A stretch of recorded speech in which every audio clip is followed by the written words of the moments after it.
தேவனுடைய திருநாமம் மகிமைப்படுவதாக. மீண்டுமாக இந்த அருளுரை துளிகளின் வாயிலாக உங்களை சந்திப்பதிலும் உங்களோடு தேவனுடைய திருவார்த்தையை பகிர்ந்து கொடுப்பதிலும் நான் மகிழ்ச்சி அடைகிறேன். பிரியமானவர்களே, இன்றைக்கு நாம் சாத்தானை குறித்து சிந்திக்க இருக்கின்றோம். தொடர்ச்சியாக இந்த சாத்தானை குறித்து தான் வருகின்ற சில காணொளிகளின் வாயிலாக நாம் சிந்திக்கப் போகின்றோம். பிரியமானவர்களே, விசுவாசிகளான தேவனுடைய பிள்ளைகளான நாம் செய்யக்கூடிய மிகப்பெரிய தவறுகளில் ஒன்று சாத்தானை முற்றிலுமாக புறக்கணிப்பது அல்லது அவனை பற்றி அதிகமாக கவலைப்படுவது. நம்முடைய பரிசுத்த வேதாகமம் சாத்தானை தேவனை எதிர்க்கும், மனிதகுலத்தை வஞ்சிக்கின்ற மற்றும் உயிர்களை அழிக்க தேடும் ஓர் உண்மையான எதிரியாக குறிப்பிடுகிறது. ஆயினும் சாத்தான் தேவனுக்கு சமமானவன் அல்ல, அதாவது சர்வ வல்லமை உள்ளவன் அல்ல என்றும் நம்முடைய பரிசுத்த வேதாகமம் தெள்ளத் தெளிவாக போதிக்கக்கூடியதாக இருக்கிறது. அவன், அதாவது சாத்தான், கிறிஸ்துவின் சர்வ வல்லமையுள்ள அதிகாரத்தின் கீழ் தோற்கடிக்கப்பட்ட ஓர் எதிரியாக இருக்கிறான் என்பதை நம்முடைய மனதிலே நாம் நிறுத்தி கொள்ள வேண்டும்.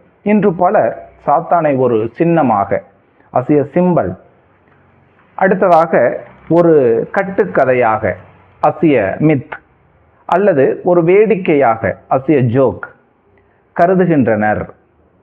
மறுபடியும் கூட இதை நான் சொல்லுகிறேன்.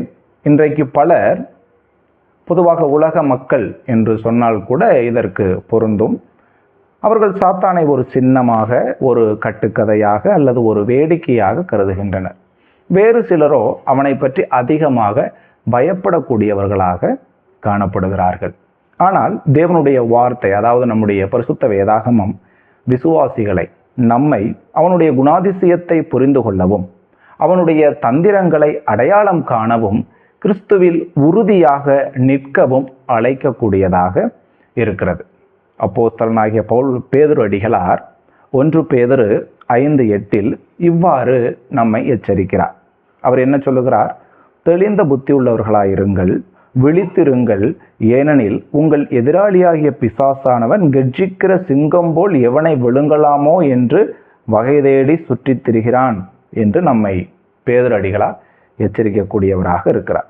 ஆகவே பிரியமானவர்களே, நாம் இந்த காணொளியின் வாயிலாகவும் இனிவரும் சில காணொளிகளின் வாயிலாகவும் சாத்தான் என்பவன் யார், அவன் எப்படி செயல்படுகிறான் மற்றும் விசுவாசிகள் இயேசு கிறிஸ்துவின் மூலம் அவனை எப்படி வெல்ல முடியும் என்பதை பற்றி சுருக்கமாக சிந்திக்க போகின்றோம்.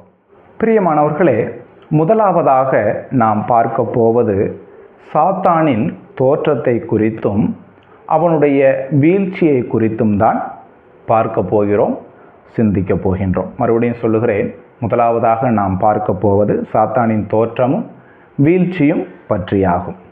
இதற்கு ஆதாரமான வேத பகுதிகள் ஏசாயா 14வது அதிகாரம் 12 முதல் 15 வரையிலான வசனங்கள் மற்றும் எசேக்கியேல் 28வது அதிகாரம் 12 முதல் 17 வரையிலான வசனங்கள்.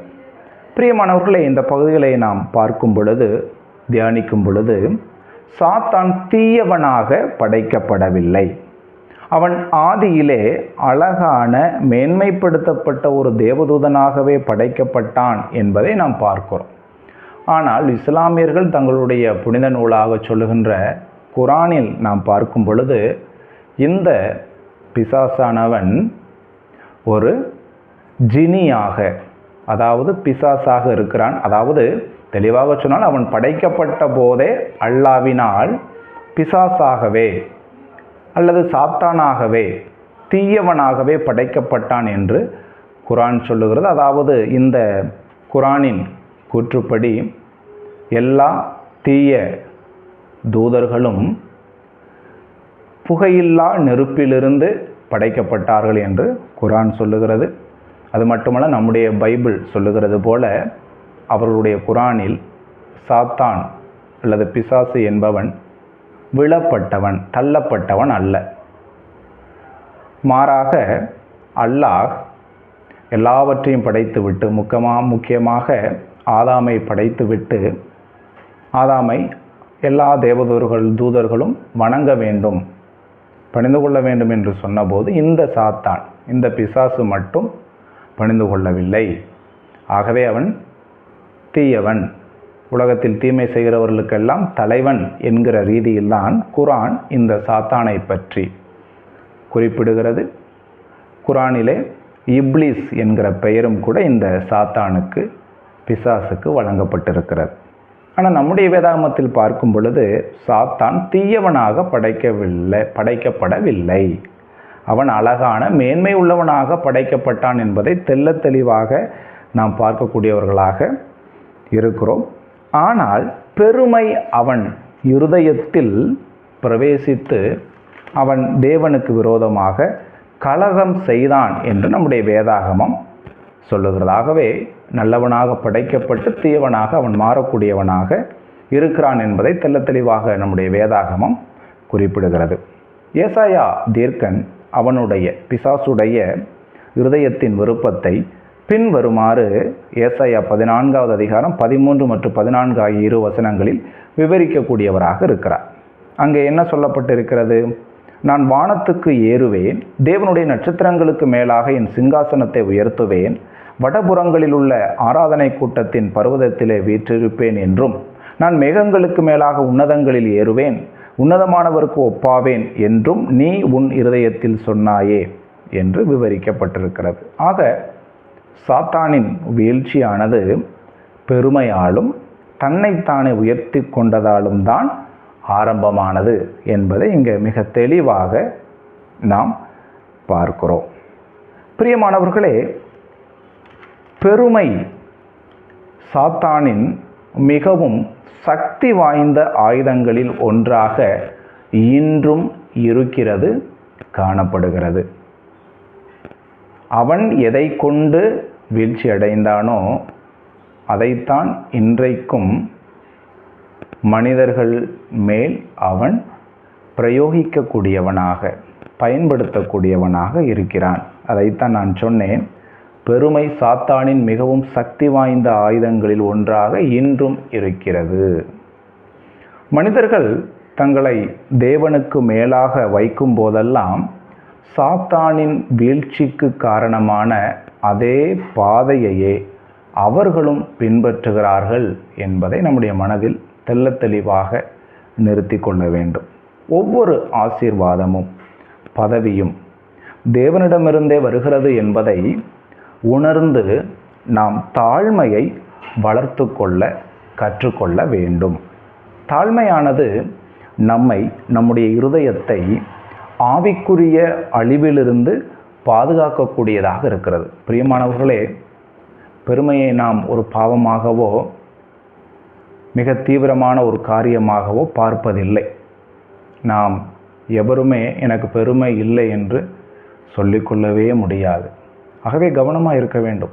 பிசாசு என்பவன் வீழ்ந்து போனதே, இந்த அழகான மேன்மையான அந்த நபர் பிசாசாக மாறியதற்கு காரணமே பெருமை.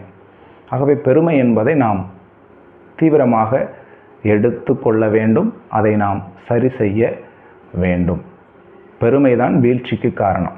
வேதாகமத்தில் எந்த ஒரு பாவத்திற்கும் தேவன் எதிர்த்து நிற்கிறார் என்று சொல்லப்படவே இல்லை. ஆனால் பெருமைக்கு மட்டும்தான் அவர் எதிர்த்து நிற்கிறார் என்று வேதாகமம் சொல்லுகிறது. பெருமை உள்ளவர்களுக்கு தேவன் எதிர்த்து நிற்கிறார், தாழ்மை உள்ளவர்களுக்கோ கிருபை அளிக்கிறார் என்று வேதாகமம் தெள்ள தெளிவாக சொல்லுகிறது. ஆகவே தேவனை எதிர்த்து நாம் ஒன்றும் செய்ய முடியாது, கூடாது. ஆகவே பெருமையை நாம் தீவிரமாக எடுத்துக்கொண்டு இனி வரும் காலங்களில் அதை நாம் சரி செய்ய வேண்டும். நீதிமொழிகள் புத்தகம் சொல்லுகிறது, வீழ்ச்சிக்கு முன்னானது மனமேட்டிமை, அதாவது பெருமை. நாம் வீழ்ச்சி அடைய போகிறோம் என்று சொன்னால் அதற்கு முக்கிய காரணமே நம்முடைய பெருமைதான். ஆகவே பிரியமானவர்களே, பெருமையை தீவிரமாக எடுத்து உலகத்தில் முதலாவது பாவமாக இருக்கின்ற அதை நாம் நம்முடைய வாழ்க்கையில் இல்லாதபடி ஆவியானவருடைய உதவியோடு கூட நாம் அதை வெறுத்து ஒதுக்கி தாழ்மையை வளர்த்து கொள்வோமாக. தாழ்மை நாம் தரிக்கும் பொழுது அது நம்மை ஆவிக்குரிய வாழ்க்கையில் உயர்த்தக்கூடியதாக காணப்படுகிறது. ஆகவே சிந்திப்போம், செயல்படுவோம். தேவ நாம மகிமைக்கென்றே நம்முடைய கிறிஸ்தவ வாழ்க்கையை கட்டமைப்போமாக. தேவனுடைய நாமம் இன்றும் என்றும் சதா காலங்களிலும் மகிமைப்படுவதாக.